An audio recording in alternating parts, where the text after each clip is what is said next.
Селям алейкум, привіт усім. Ви дивитесь Краймія Вокс, і що дуже важливо, ви слухаєте Краймія Вокс, тому що є тут люди, слухати яких потрібно. Це Наріман Джелял, він надзвичайний і повноважний посол України в Туреччині. Дуже приємно, вітаю вас. І Євген Магда, директор Інституту світової політики і, як дехто визначає, жвавий класик сучасної політології. Вітаю. Йтиметься про черговий раунд переговорів у Стамбулі між Україною та Росією. Знаємо, що це третій раунд, чи буде четвертий. Будемо дивитися, але відчуття підказує, що буде. Втім, постає питання про ці переговори, посередником у яких, як зазвичай була Туреччина, вони тривали менше години. Українську делегацію очолював секретар Ради національної безпеки та оборони Рустем Умеров, а російську – пан Мединський.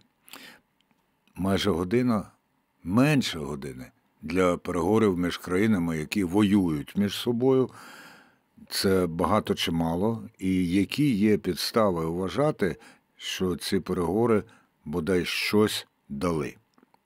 Почнімо з політолога. Дякую. Я думаю, що ці переговори є прикладом того, що це діалог сторін, які отримали пропозицію, від якої не можуть відмовитись. Росіяни зі свого боку, вони демонструють готовність вести переговори, але виключно на власних умовах. Вони для цього перед другим раундом викотили свій меморандум, який, чесно кажучи, нагадує лише про їхню великодержавність уявну. А українська сторона не може відмовитися з тієї простої причини, що у наших західних партнерів в їхньому модус операнді, в їхньому способі сприйняття оточуючого світу переговори мають завершувати будь-яку війну. І Україна, яка, як на мене, достатньо залежна від західної допомоги, вона не може сказати, що ми не будемо говорити з вбивцями, гвалтівниками. На жаль, історичний досвід світу доводить, що вбивці і гвалтівники, вони теж бувають учасниками переговорного процесу. Переговори мають завершувати будь-яку війну, каже Євген Магда, а мені от здається, що переговори – це шлях до закінчення війни. І в такому разі до пана посла запитання, а наскільки вдається робити кроки? Чи все ж таки все вирішується десь там, а це для виду? Ми всі розуміємо, що в дипломатії і перемовинах успіх може вимірюватися по-різному. І те, що здається сьогодні абсолютно недоцільним, неефективним, завтра може вистрілити чимось тим, з чим ми будемо потім, про що будемо читати, наприклад, в підручниках з історії чи там політичної науки і так далі. На даний момент ми дійсно не можемо досягнути певного такого, знаєте, прогресу, який можна отримати, пощупати і так далі, саме через позицію Росії, яка, як сказав пан Євген, запропонувала свої найбільші хотілки, і вони кажуть отак, і ніяк інакше, спотворюючи взагалі логіку перемовин, пропонуючи спочатку визначитися по найскладнішим питанням, а потім переходити до найпростіших, як то припинення вогню, припинення знищення наших міст, цивільної інфраструктури, да і вбивства наших громадян. Моя і моїх колег робота якраз полягає в тому, щоб запевнити всіх, що ми діємо найкращим способом. Ми пропонуємо спочатку припинити вбивства, а потім сідати і спокійно, маючи час на те, тобто поки люди залишаються живими, поки наші воїни і воїни протилежної сторони залишаються живими, говорити стільки, скільки на то буде потребувати часу. Росіяни з цим не згодні, і Пєсков напередодні, до речі, останнього раунду, він і сказав, ми маємо протилежні абсолютно позиції, і перед тим, як зустрітися лідерам, ми маємо щось там пропрацювати, тобто вони максимально затягують час. І ці розуміють. З іншого боку, абсолютно погоджуюсь з паном Євгеном, Україна сьогодні не те, що сама хоче, хоча ми хочемо миру. і ми про це всім кажемо.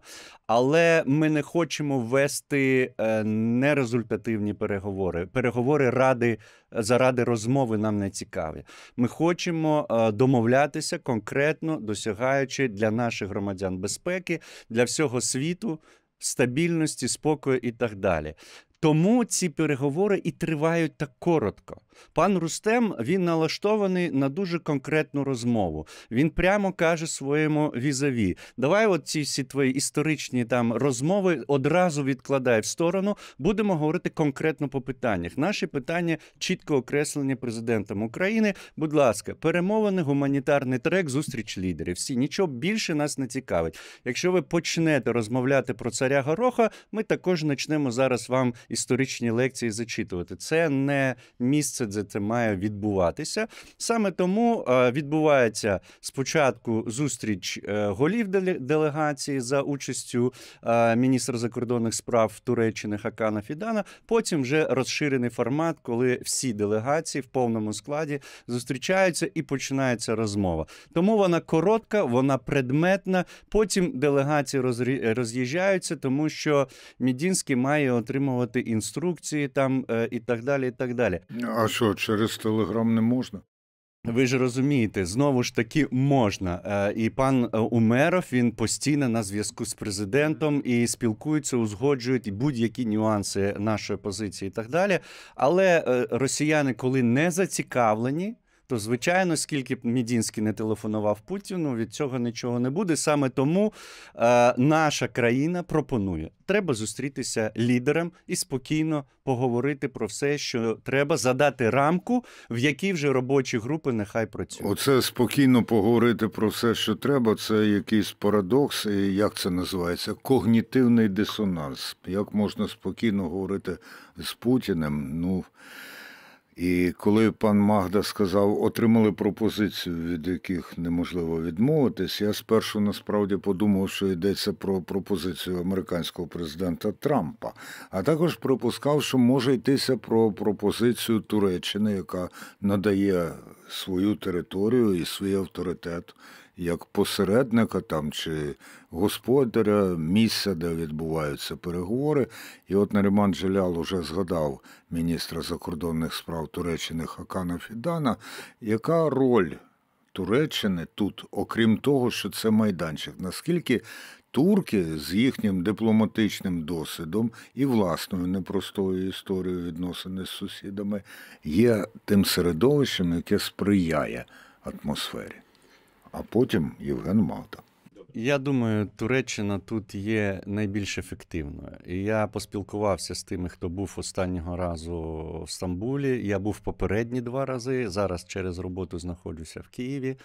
Бачив на власні очі. Це ж парадокс. Посол України в Туреччині через роботу має бути в Києві. Така робота, да. Насправді бачив на власні очі, наскільки турецькій стороні важливо відіграти цю роль.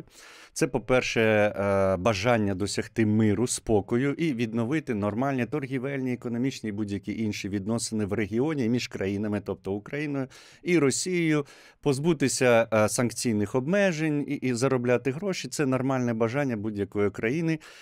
По-друге, це, звичайно, бажання відіграти лідируючу таку роль не тільки в регіоні, а в принципі в глобальному розумінні. Туреччина на це претендує, президент Ердоган на це претендує, і вони готові відігравати цю роль. Я хочу сказати, що наші турецькі партнери дійсно докладають зусиль, вони дійсно стараються, і абсолютно не можу сказати, що вони грають на якійсь стороні. Можна сказати, що вони дотримуються правил. Вони грають на турецькій стороні. Абсолютно. І мені дуже радісно чути, що в Україні є люди, які це розуміють. І, до речі, я якраз постійно наголошую в самій Туреччині, у спілкуванні з турецькими політиками і посадовцями, що будь-який політик турецький, який думає про Туреччину, він обов'язково буде допомагати Україні. Інакшого просто варіанту немає. Якщо хтось думає, що дружба з Росією в інтересах Туреччини, ну це таке дуже короткострокове чи недалекоглядне, можна сказати, бачення про це власних інтересів. Тому Туреччина важливу роль грає. Ми їм завдячуємо за це. Вони дійсно багато розмов проводять сидять з усіма сторонами, переконують, наполягають і так далі, і створюють дійсно майданчик, на якому взагалі така розмова можлива, враховуючи, що ми хочемо свого, росіяни хочуть свого, і дійсно це трошечки спочатку, що ми хочемо свого, а росіяни хочуть не свого. Вони, так, абсолютно вірно. Вони не тільки хочуть, вони забирають, на жаль. Євген Магда, ви мали на увазі Трампа бодай трошки, коли говорили про пропозицію, від якої неможливо відмовитись? Як можна в сучасному світі протягом останніх півроку в міжнародних відносинах обійтись без Трампа? Це все одно, що виключити світло в студії і намагатися шукати темну кішку. Або мацати слона.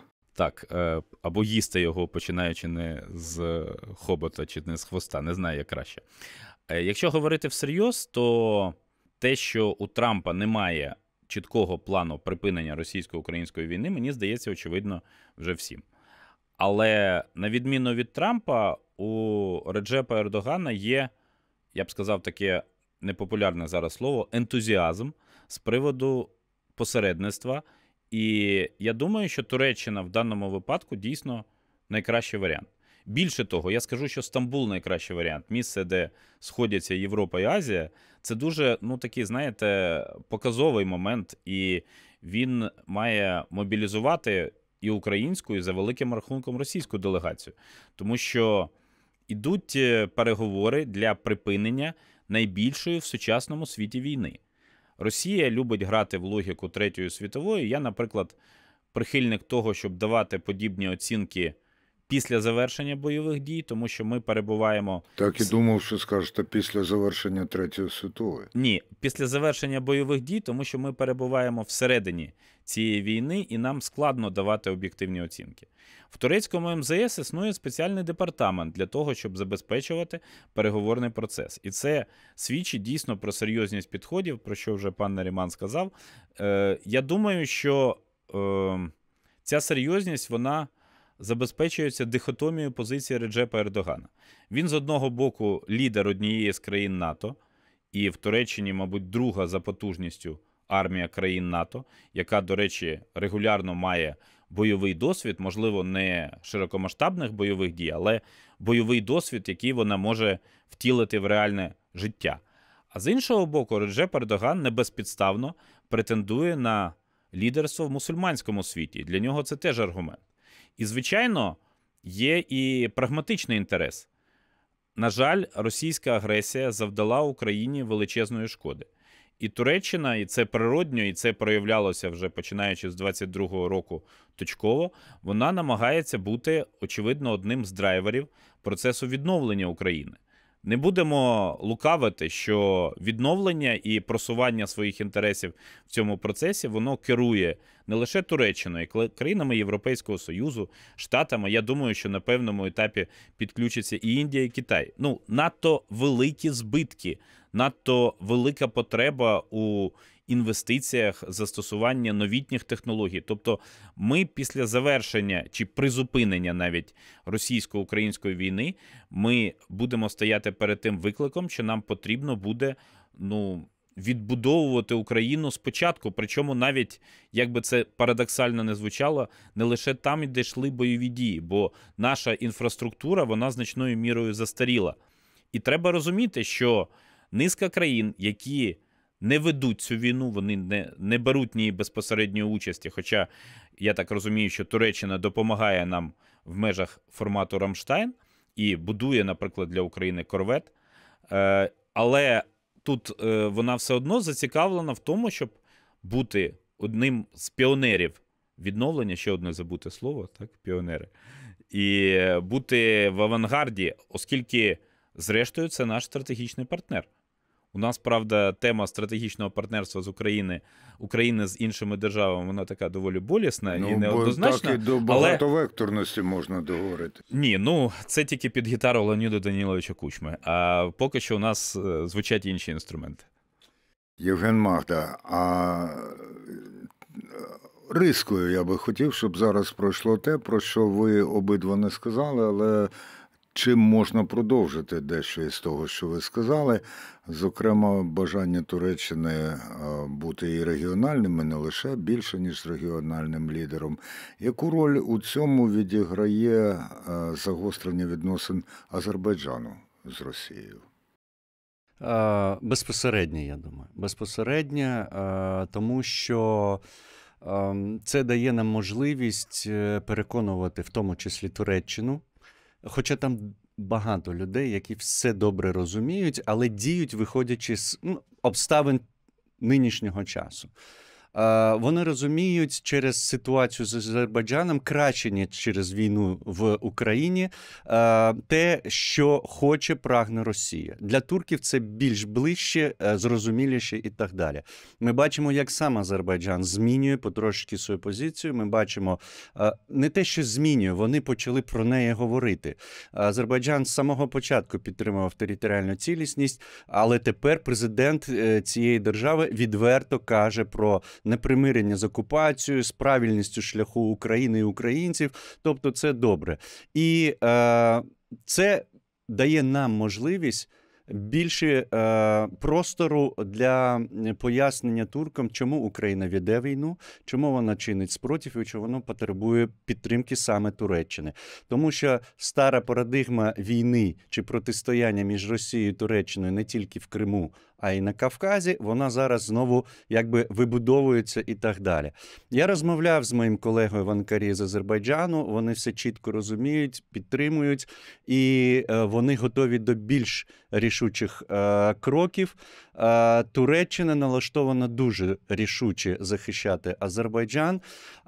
Азербайджанці не виключають, що Росія може зробити щось абсолютно безглузде, як вони їх прямо кажуть, стосовно цієї держави, але все ж таки мають надію, що в Кремлі не до кінця зійшли з розуму, у чому у нас, українців, є великий сумнів взагалі.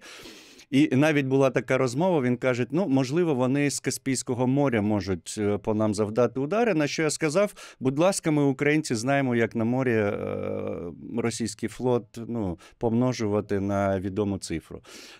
Тому тут, знову ж таки, є всі підстави, обережно, звичайно, не наскокуючи там шаблями, а діючи виверено, покращувати відносини з цією країною, і мова йде навіть про візит президента Зеленського до Азербайджану для поглиблення, покращення цих відносин. Це все нам на руку, і більш того, я відверто кажу нашим колегам і в Туреччині, і в Азербайджані, що і ситуація в Сирії, і ситуація в Азербайджані багато в чому сталося завдяки Україні і українцям, які затягнули на себе росіян, воюють. І тому, коли ми кажемо, що ми захищаємо не тільки себе, а і інших, мова не тільки про Східну Європу чи Європу в цілому, а також і про Туреччину, і про Кавказ, і про Сирію.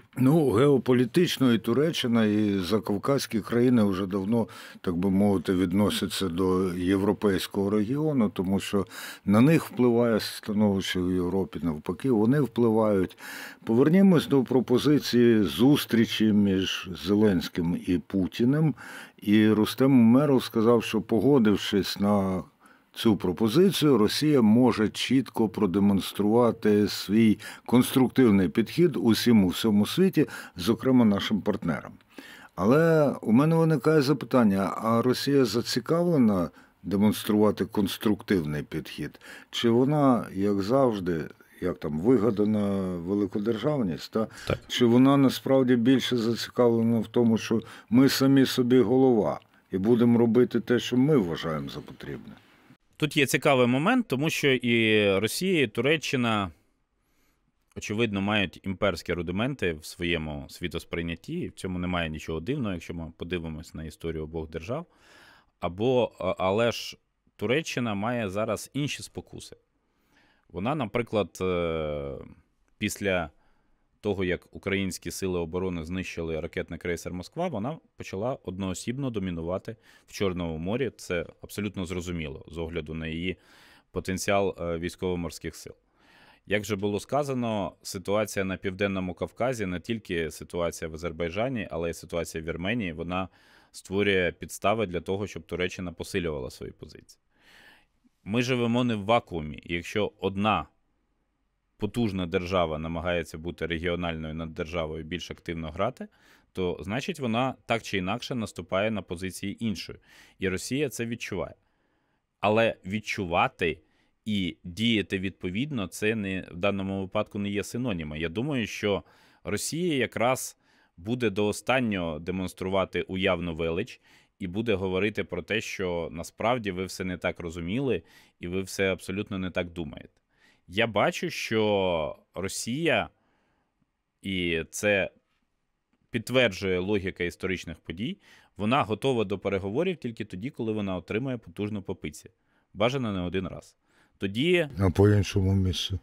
Ну, ми ж все-таки ведемо майже світську бесіду, тому це з огляду на те, що пишуть на картонках учасниці і учасники протестів на площі Франка. У нас тут немає картонок, тому ми наступного разу скажемо більш рішуче. Я думаю, що у нас трьох немає відмінностей в підході до Росії, але в будь-якому випадку питання ж не в тому, які слова написані на картонках чи сказані в ефірі, а питання в тому, як сформувати найбільш ефективну позицію для того, щоб російсько-українська війна, найбільша на сьогоднішній момент в світі, завершилась в інтересах України.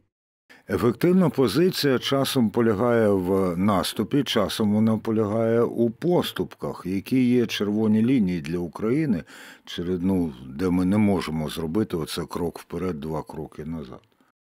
Я скажу, що, звичайно, за понад 41 місяць широкомасштабного вторгнення позиція України була різною. Було б дивно, якби, маючи супротивником ядерну державу, яка переважає нас практично за всіма показниками, крім хіба що морально-вольових, Україна б мала абсолютно таку чітку залізобетонну позицію. Я думаю, що нинішній формат – це якнайшвидше припинення бойових дій, і тоді продовження вже переговорів, які можуть мати різні варіанти. На мою думку, цей формат неможливий без, якщо ми говоримо про картонки, діалогу із українським суспільством. Тому що українське суспільство, тим більше після Революції Гідності, абсолютно заслужило на те, щоб знати, про що буде йти мова в переговорах з агресором. Я не кажу якісь предметні пункти, але тональність, матриця цих переговорів, вона має бути зрозуміла переважній більшості громадян. І оце мені якраз нагадує про ті підручники дипломатії майбутні, про які вів мову Наріман Джелял, тому що дипломатія, вона, як там кажуть, вона має стиха відбуватися і так далі. Та що ми маємо знати, чого ми не можемо знати? Або не повинні запитувати. Ви знаєте, в принципі, в публічному просторі, напевно, не звучать лише якісь технічні моменти. Загальна рамка, вона постійно озвучується як президентом, міністром закордонних справ і, відповідно, головою нашої делегації на перемовинах Рустемом Умєровим. Ніяких секретів тут немає, тому що Україна за весь цей час і повномасштабної, і великої, скажімо, війни, тобто з 2014 року, вона послідовно відстоює наші інтереси.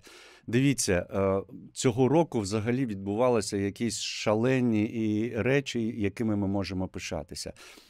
На початку року на Генасамблеї наша резолюція США проти. Здавалося б, ми мали здатися. Але ми зібрали майже ту ж кількість голосів, незважаючи на позицію адміністрації Трампа і, відповідно, американського представництва в цій організації, і всім довели, що Україна має можливості діяти от таким чином, відстоювати власний інтерес. Міністр закордонних справ про це чесно каже. Тиск був шалений, дзвінки, розмови і так далі, але стояли на своєму. Звичайно, що це не тільки його особиста робота, це позиція держави в цілому, суспільства в цілому, тому що і ми це отримали. Те, що для нас червоною лінією є обов'язково євроатлантичний напрямок, це вже безперечно. Ми маємо майже одностайне одностайну згоду на майбутню участь України в НАТО. Є Ви технічні маєте моменти. на увазі згоду за Держав-членів. кордоном? Є одна, можливо, дві держави, які поки що утримуються і так далі, але робота над цим Як, до речі, ведеться. Греція у цьому сенсі? А Греція, в принципі, нормальна в цьому сенсі, Не але ми зважаючи розуміємо, на що всі- коли мова приходить вже безпосередньо до голосування там стосовно питання, ми пам'ятаємо, як Туреччина до Швеції, Фінляндії, тобто якісь висуватися будуть прохання, побажання, м'яко кажучи, і так далі, але ми будемо до цього готові безперечно. У нас йде дуже непоганий поступ в Євросоюз. Є випробування, і навіть зараз ми про них знаємо, але курс вже заданий чітко, і, звичайно, червоною лінією для нас є це територіальна цілісність. Були абсолютно непристойні пропозиції з боку наших партнерів. Наше суспільство, наша влада сказала чітко «ні». Ніяких поступок і так далі. Ми ніколи не визнаємо будь-якої здачі наших як інтересів, а в наших інтересах це повернення всіх територій, повернення всіх І громадян. тут треба, я вважаю, обов'язково знову і знову нагадати, що йдеться і про Крим.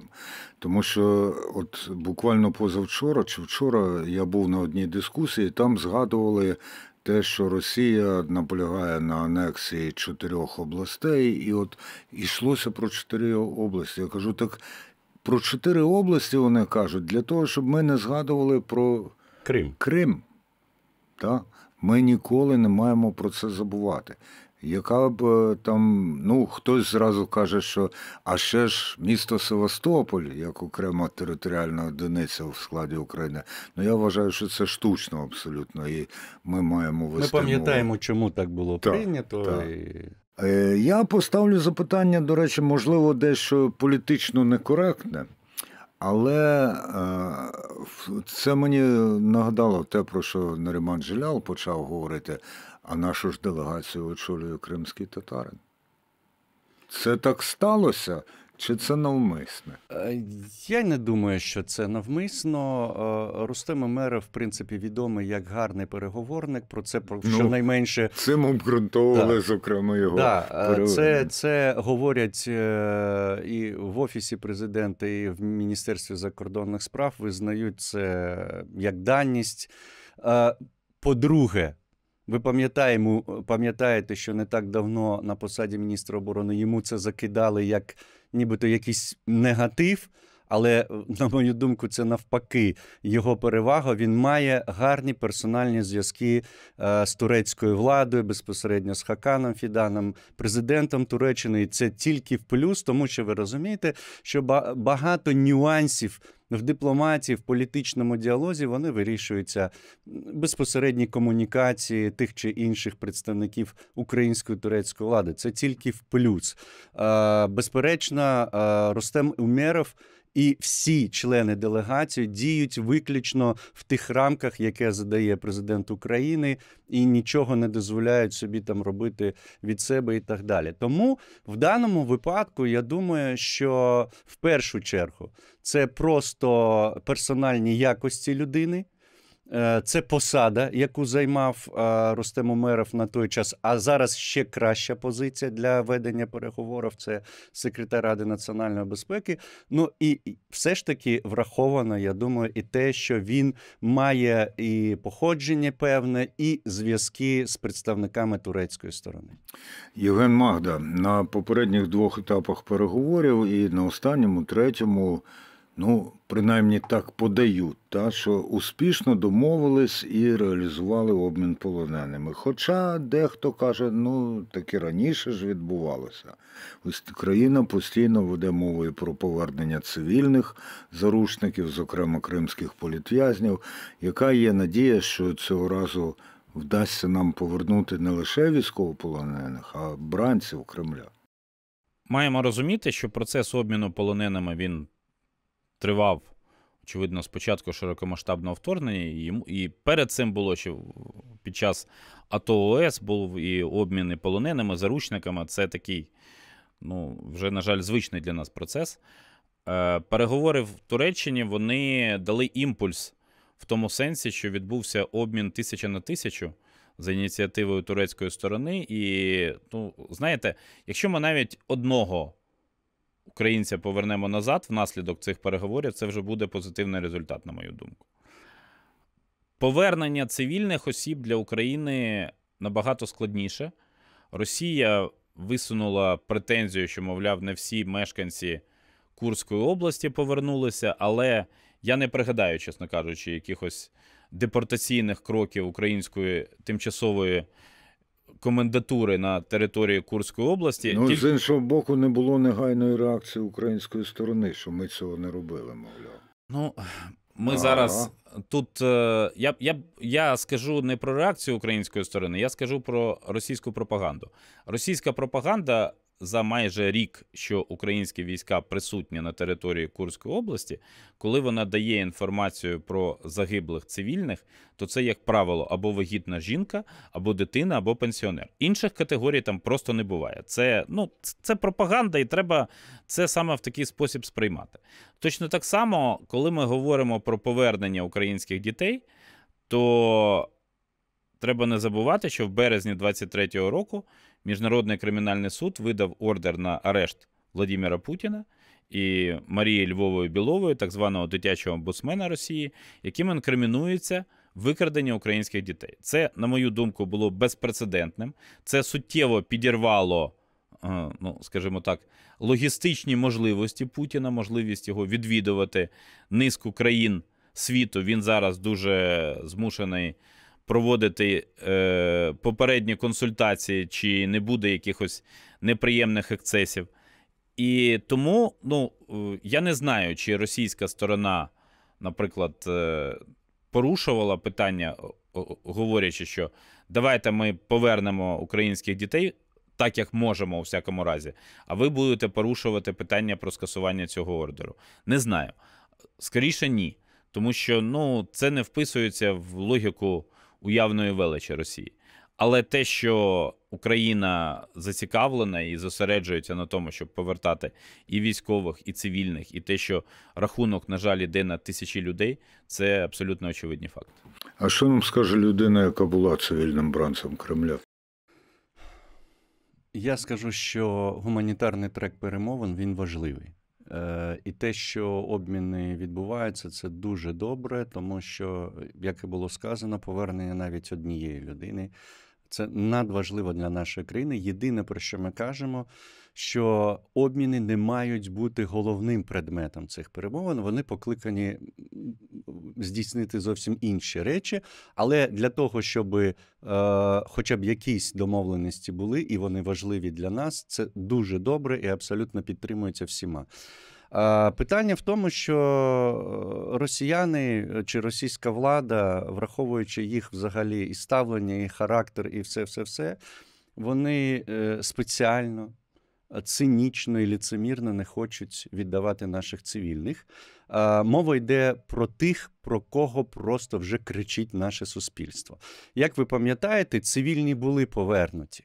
Але хто це були? Це були злочинці, які були викрадені спочатку під час окупації з наших українських в'язниць, переведені, я зустрічав, до речі, таких, переведені в російські тюрми, вони вже закінчили, їх зараз, це відома історія, забирають там в табори для мігрантів і так далі, їх повернули. Нібито ми ж повертаємо, але серед них немає жодного, про кого наше суспільство складає списки, там домагається їх звільнення, я вже не кажу пише листи і так далі. І от це ми і пояснюємо, до речі, всім нашим партнерам, що Росія, що вона робить, як вона знову намагається всіх обманути, бреше і так далі, і так далі.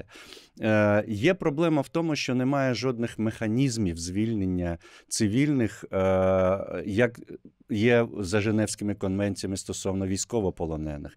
І тому Росія, особливо щодо кримських політв'язнів чи тих, хто був захоплений на інших окупованих територіях, вони кажуть, це ж наші громадяни. За Конституцією це наші території. І починається вся історія. Хоча я одразу нагадую, коли треба було витягнути потрібну людину, Путін, не вагаючись, віддав російських опозиціонерів, там і Півоварова, і Карамурзу, і же з ним, громадян України, справжніх, громадян Росії, справжніх громадян Росії, він віддав, і ніхто не плакав з цього приводу абсолютно. Тобто, знову ж таки, цинічність, лицемірство і так далі.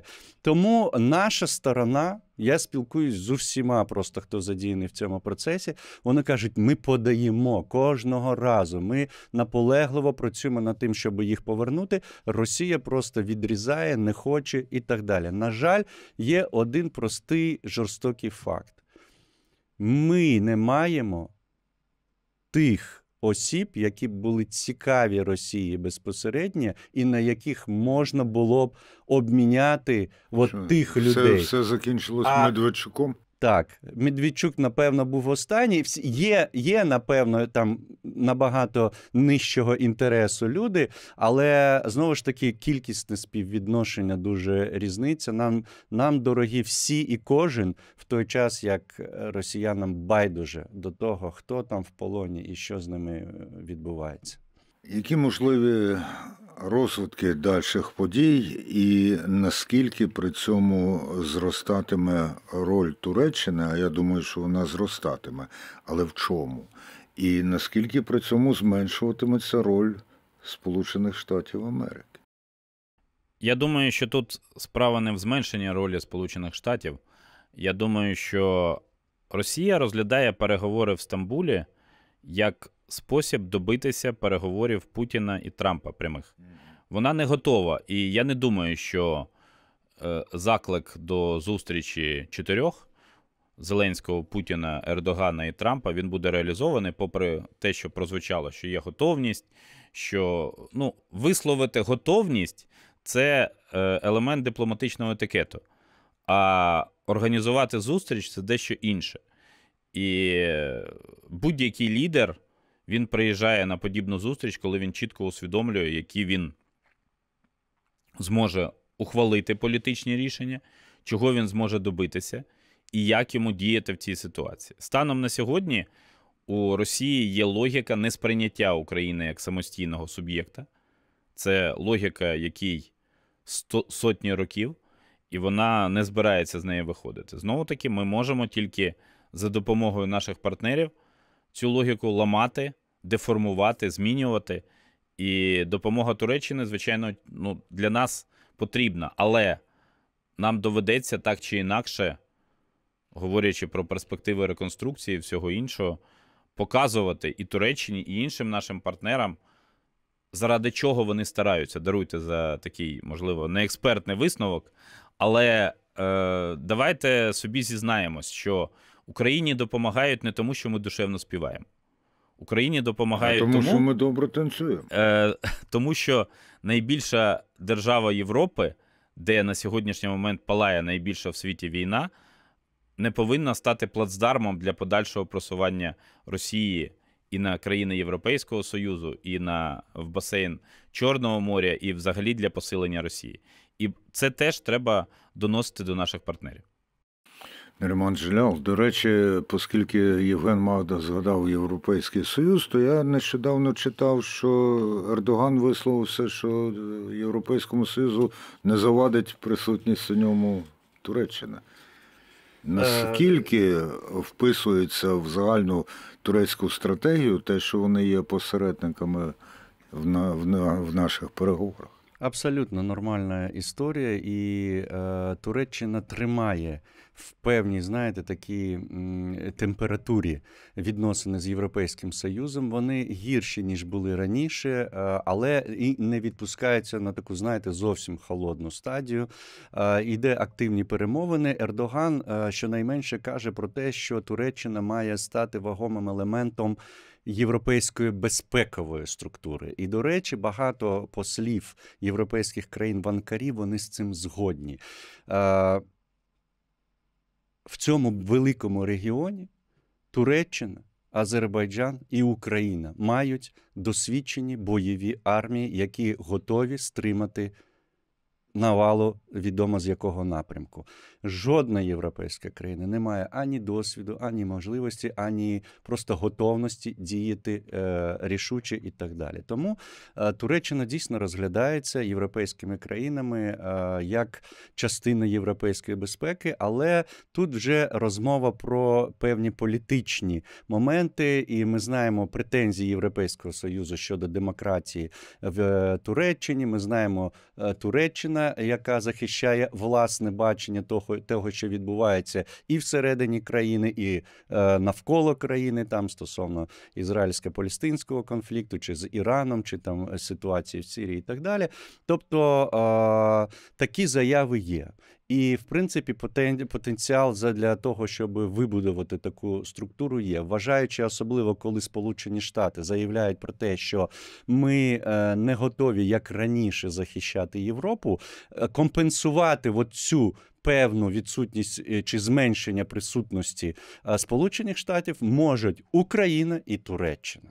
Насправді. І європейці про це добре знають, розуміють і звикають до цієї думки, допомагаючи нам і вибудовуючи, в принципі, це розуміння з турецькою стороною. І це, я думаю, рішення майбутнього, ніхто від нього просто не відмовиться, тому що і Росія ніколи не буде відмовлятися від постійного бажання все ж таки просуватися на захід там і так далі. Тобто ця імперська хвороба, ми знаємо, вона іноді засинає, але рецидиви вони завжди будуть. Тому ми маємо просто попрацювати, щоб всі це усвідомили і зробили важливі рішення і так далі. А що стосується Сполучених Штатів, я вважаю, що ніхто не замінить на даний момент Сполучені Штати, їх силу, їхню важливість в будь-яких конструкціях, але згоден абсолютно. Рішення тільки одне. Поки не буде дано і кілька разів по пиці росіянам, вони нічого не зрозуміють. Це можуть зробити американці. Трамп, в принципі, просто має нарешті зрозуміти, що він має інструментарій і він має це зробити. Про що ми, українці, на будь-якому рівні, звичайному, експертному, на рівні президента України постійно кажемо: дипломатично посилити тиск на Російську Федерацію. Я от слухав тут Нарімана Джеляла і Євгена Магду і чомусь пригадав, до речі, я гадаю, що вони обидва зможуть мене поправити, якщо я помиляюсь, але у мене таке враження, що саме Туреччина є тією країною, яка востаннє у світовій історії відбила у Росії частину території і досі не повернула. Це Карс і околиці, одна із багатьох російсько-турецьких воєн. Для мене тут є певна символіка. Можливо, наступним великим успіхом Туреччини у цих взаємовідносинах буде те, що вона буде і майданчиком, і певним чином призвідником того, що нам вдасться на цих переговорах перемогти. А зараз я відсунуся просто до екрану, щоб Євген Магда і Наріман Джелял могли одне одному щось сказати, а не тільки мені. Скажіть одне одному те, що, на вашу думку, було найвдаліше у тому, що ваш візаві сказав. І почне Наріман Джелял. Ви знаєте, мені дуже приємно, що наші погляди і думки співпадають. Для мене це підтвердження того, що хоча б на експертному рівні українці абсолютно точно розуміють ситуацію, абсолютно точно бачать, що потрібно зробити і як потрібно зробити. Я вам дякую. Для мене підтвердження того, що ми намагаємося робити з боку експерта, дуже важливо. Я вам дякую за цю розмову. Євген Магда. Навзаєм дякую і скажу, що пан Наріман, на мою думку, людина на своєму місці. Тобто і ваш непростий Хоча він зараз в Україні, а не в Туреччині. Так, і непростий життєвий досвід, і розуміння турецьких реалій, і, я думаю, усвідомлення того, що відбувається, це все посилюється тим, що ви вмієте називати речі своїми іменами, що часто не вміють, від чого часто відучають фахових дипломатів ще в процесі навчання. Ви, як людина, яка пройшла свій шлях до ролі посла, ви вмієте говорити чітко і цілеспрямовано. Це, я думаю, всім нам на користь. Crimea Vox Live для того і існує, щоб говорити чітко і всім на користь. Дивіться, ставте вподобайки, підписуйтесь і стежте також за іншими проявами у міжмережі і Нарімана Джеляла, і Євгена Магди. На все добре.